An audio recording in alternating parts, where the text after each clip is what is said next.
Vespa है। इसमें दो काम है, एक तो डीजल फिल्टर बदलने का और कस्टमर कंप्लेन है कि लेफ़्ट साइड से आवाज़ आ रहा है। तो हमने इसका माउंटिंग तो सब खोल के चेक कर लिया।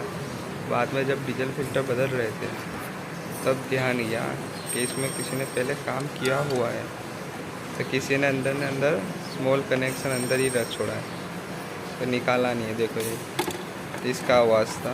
यह आवाज़ के लिए हमने सारे माउंटिंग हर A to Z हर चीज़ चेक कर ली थी। तो चलो एक डीजल फिल्टर के साथ साथ वो भी हमारा हो गया काम, और एक डीजल फिल्टर बदल है। इसमें ऐसा है कि डीजल फिल्टर की लाइट आ रही थी, टैंक में पानी था, इसलिए हम डीजल फिल्टर बदल रहे हैं।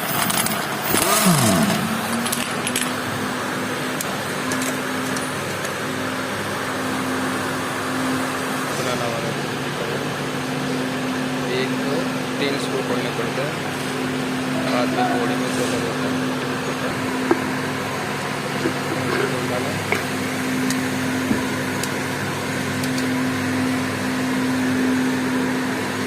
आपको दिख रहा होगा नीचे डीजल जुड़ा है, यहाँ पर पानी कितना गिरा हुआ है, जिसके लिए लाइट आ रही थी।